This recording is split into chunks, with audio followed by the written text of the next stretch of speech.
Movie की starting होती है एक अपार्टमेंट से, जहाँ पे हम केन को देखते हैं, जो कि अपार्टमेंट में कुछ टाइम पहले ही रहने आया था। केन के बैकग्राउंड के बारे में बात करें तो 2 साल पहले उसका नर्वस ब्रेकडाउन हो गया था, जिसकी वजह से उसकी वाइफ से उसका डिवोर्स हो गया और उसकी जॉब भी चली गई थी। उसकी वाइफ केल्सी ने दूसरी शादी भी कर ली और उन दोनों के बच्चे केल्सी के साथ में ही रहते थे। केल्सी का दूसरा हस्बैंड भी अच्छा आदमी था और उन दोनों की केन से अच्छे टर्म्स में फ्रेंडशिप भी थी। केन की जॉब तो नहीं थी और इसी वजह से उसकी स्लीप में प्रॉब्लम और नर्वस ब्रेकडाउन, इन सब चीजों को लेकर वो बहुत परेशान था और एक नई जिंदगी को शुरू करने के लिए वो एक नए टाउन में आया था। वो जॉब तो ढूंढ ही रहा था, साथ में वो अपना एक यूट्यूब चैनल भी ओपन करता है। उस चैनल पे वो अलग अलग टाइप्स की टॉपिक पर टिप्स और सजेशन देता था और चैनल अभी न्यू था तो उसका कोई रिटर्न भी नहीं मिल रहा था, लेकिन फिर भी वो अपना काम जारी रखता है। इसके बाद हम केन को देखते हैं, जो कि अपने स्लीप प्रॉब्लम से काफी परेशान था और अगर वो सो भी जाए फिर भी वो जल्दी जाग जाता था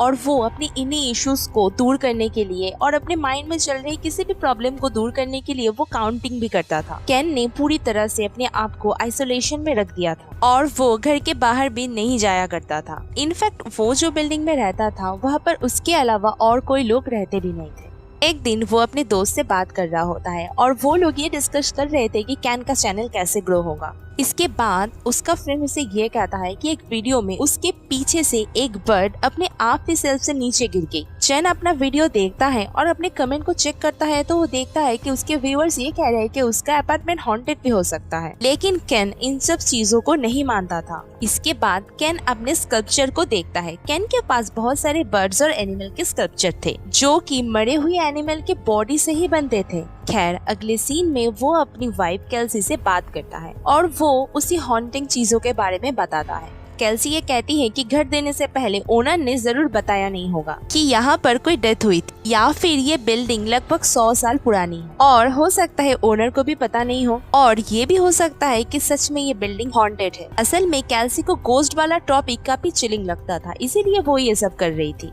और वो केन से गोस्ट हॉन्टिंग के बारे में काफी मजाक भी करती है। खैर, अगले सीन में केन इस बिल्डिंग के बारे में ऑनलाइन रिसर्च कर रहा होता है, जहाँ पर उसे ये पता चलता है कि बिल्डिंग 1905 में बनी थी और 1915 में एक लड़की बिल्डिंग के ऊपर से नीचे गिर गई थी, जिसकी वजह से उसकी मौत हो गई, जो कि अपने फादर को मारने की कोशिश कर रही थी। अब वो लड़की तो मर गई लेकिन उसका फादर बच गया। अब ये रिसर्च करते करते केन के नोज अपने आप ही ब्लीड करना स्टार्ट कर देती है और वो उसे नॉर्मल समझकर इग्नोर भी कर देता है और अगले सीन में वो अपने चैनल के लिए एक वीडियो रिकॉर्ड करता है और उस वीडियो में केन उस लड़की के बारे में बात कर रहा होता है। तभी उसका डोर बैंग होना स्टार्ट कर देता है, लेकिन वो बहुत परेशान हो जाता है क्योंकि उस अपार्टमेंट में उसके अलावा कोई और रहता भी नहीं था और किसी के यहाँ पे आने के चांसेस भी नहीं थे। वो डोर को हल्का सा ओपन करके देखता है तो एक हाथ उसको टच करता है और एक लड़की बहुत जोर से चिल्लाती है। इस वजह से केन काफी ज्यादा डर जाता है और बेहोश हो जाता है। अगले दिन वो उठकर अपने फ्रेंड को सब कुछ बताता है और उसका फ्रेंड उसे ये सजेस्ट करता है कि उसको अपना चैनल गोस्ट चैनल बना लेना चाहिए और उसको ये सजेस्ट भी करता है कि उसके वीडियोस को गोस्ट का एक बहुत बड़ा चैनल डार्क कॉर्नर को भेजना चाहिए और उसके बहुत सारे व्यूज भी आते हैं और उस पर केन के वीडियो चलने से केन को कुछ रेवेन्यू भी मिलेगा और साथ में वो कुछ ऐसे वीडियोस भी बनाए कि उस घर में घूमने वाले स्पिरिट को वो एक जार में कैद कर पाए। केन को स्पिरिट जार के बारे में ज्यादा कुछ पता नहीं होता तो उसका फ्रेंड उसे सब कुछ समझाता है कि स्पिरिट जार के अंदर असल में स्पिरिट को कैद किया जा सकता है और इन जार्स पर अजीब से सिंबल भी बने हुए होते हैं, बेसिकली स्पेल्स होते हैं और बाकी की चीजें वो उसको बता देगा। केन अब अपने फ्रेंड को होल्ड पे रखकर एक दूसरे रूम में जाता है कुछ काम के लिए और हम उसके लैपटॉप स्क्रीन पर ग्लिचेस को देख पाते हैं और जब वो वापस आता है तो उसका लैपटॉप अपने आप ही लोकेशन से रिमूव हो चुका था और बर्ड्स के स्कल्पचर भी वहाँ पर पड़े हुए थे। अगले सीन में केन एक वीडियो को रिकॉर्ड कर रहा होता है तो घर में कुछ आवाजें होने लगती है। तभी केन अपने पीछे उसे लड़की की स्पिरिट को देखता है, जिसकी वजह से वो बहुत ज्यादा डर जाता है और काउंटिंग करने लगता है, जिसके बाद स्पिरिट गायब हो जाती है और चीजें भी नॉर्मल हो चुकी थी। हम अगले कुछ सीन में ये देखते हैं कि केन अपने डेली रूटीन के हिसाब से काम कर रहा होता है और उस लड़की की स्पिरिट घर में यहाँ वहाँ घूम रही होती है।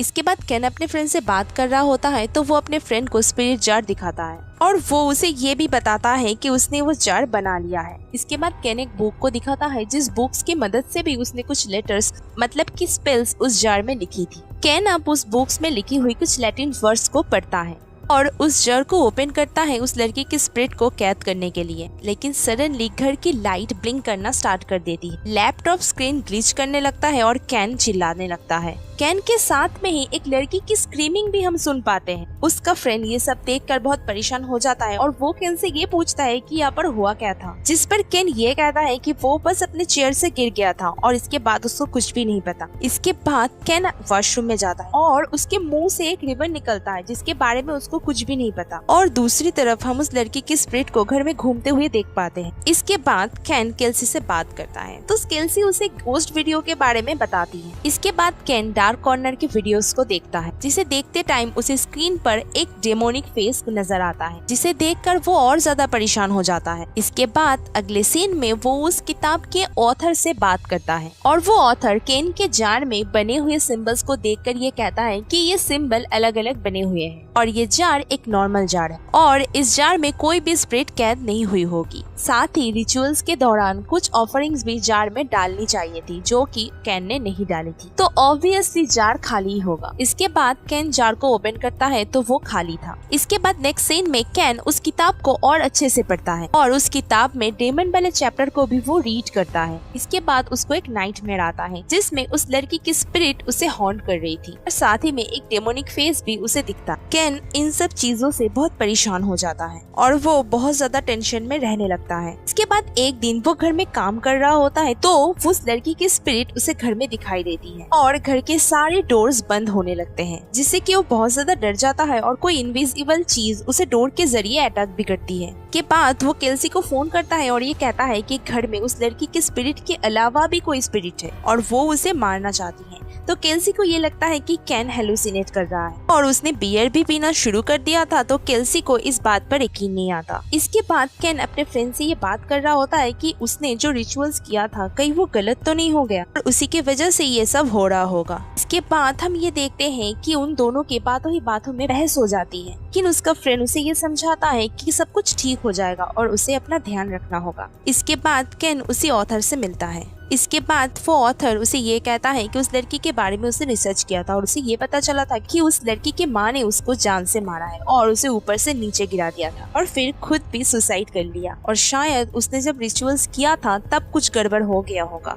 और शायद दूसरी स्पिरिट उसकी मदर की होगी और उसकी मदर की स्पिरिट अब शक्तियों को इकट्ठा कर रही है और जैसे ही वो पावरफुल हो जाएगी वो उस लड़की की स्पिरिट को कैद कर लेगी और उसने जो कुछ भी किया था वो फिर से वो सब कुछ करना स्टार्ट कर देगी। यानी कि ये सब कुछ एक लूप बन जाएगा, मतलब कि उस लड़की की स्पिरिट एक दर्द भरे लूप में हमेशा कैद रहेगी और कैन को उस लड़की की स्पिरिट को आजाद करके उसकी मदद करनी होगी और उसकी मदर की स्पिरिट को कैद करना होगा और इस बार सही रिचुअल करने के लिए वो कैन को अपना सही स्पिरिट जार भेज देगा। इसके बाद वो ऑथर कैन को वो रिबन दिखाने के लिए बोलता है जो कि उसके मुंह से निकला था। ऐसे ही कैन दूसरे रूम में जाता है तो वो ऑथर अपना ही रिचुअल करना स्टार्ट कर देता है और एक येलो लाइट उसके पास जाती है, लेकिन कैन को नहीं पता था कि उसने क्या किया था। इसके बाद हम देखते हैं कि कैन केल्सी से बात कर रहा होता है और ये भी कहता है कि उसका अगले दिन जॉब का इंटरव्यू है और वो ये भी कहता है कि डार्क कॉर्नर की तरफ से उसे लाइव में आने का एक इन्विटेशन भी मिला है। इसके बाद हम डार्क कॉर्नर के लाइव स्ट्रीमिंग को देखते हैं। इसके बाद हम ये देखते हैं कि कैन का फ्रेंड और केल्सी का नया हस्बैंड कैन की तरफ से ज्वाइन है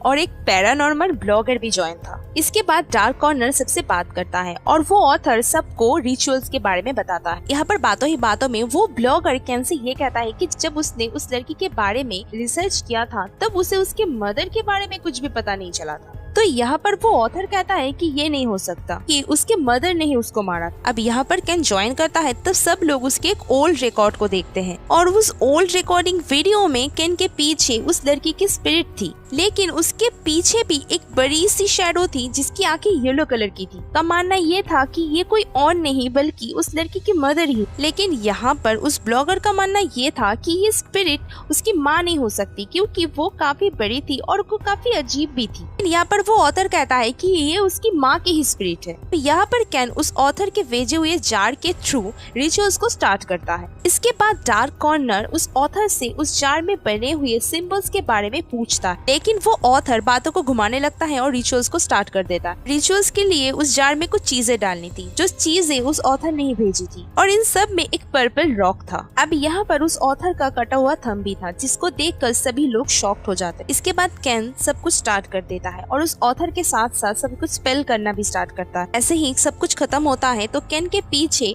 उस लड़की की स्पिरिट आकर खड़ी हो जाती है और स्क्रीम करने लगती है। नीवे यहाँ पर उस लड़की की स्पिरिट को देखकर सभी लोग डर जाते हैं। ऑथर से ये पूछते हैं कि ये क्या हो रहा है, लेकिन वो कोई भी जवाब नहीं देता। अब यहाँ पर कैन के घर में सब कुछ तहस नहस हो जाता है और अब सब लोग बहुत ज्यादा डर जाते हैं। वो ऑथर काफी इविल तरीके से वेलकम करता है एक डेमन इट्सा टेलेकल का, कि अब इस दुनिया में आ चुका है और पूरी तरह से पावरफुल है और सब कुछ तबाह करने के लिए वो पूरी तरह से पावरफुल है। अब ये सब बोलते बोलते उस ऑथर की आंखें भी येलो ग्लो करने लगती है। अचानक से उसके घर में आग लग जाती, जिसमें वो जल जाता है। इधर उन सब के घर में कुछ आवाजें आना स्टार्ट कर देती है और उन सब के घर में वो येलो लाइट आ जाती है और उन सब को अपने कब्जे में ले लेती है। उन सब की आंखें येलो ग्लो करने लगी थी और उन सब को अपने कब्जे में कर लेते हैं और धीरे धीरे वो लोग अपने जान को खोने लगते हैं। यहाँ पर केन सब कुछ देखकर बहुत ज्यादा डर जाता है। यहाँ पर केन के घर में आधा जला हुआ वो ऑथर आता है, जिसके बॉडी को उस डेमन ने कब्जा कर लिया था और वो लोगों को मरता हुआ देखकर बहुत खुश होता है। लेकिन ये सारी की सारी प्लानिंग यहाँ पर उस ऑथर की थी। वो यहाँ पर उस डेविल को धरती पर लाना चाहता था। ये बात केन डर कर अपने घर से बाहर जाता है तो वो देखता है कि वो येलो लाइट एक एक करके सबके घर में जा रहा है और वो इट्सा टेलेकल सबके सोल्स पर फीड कर रहा था। और इसी के साथ में ये मूवी यहाँ पर एंड हो जाती है।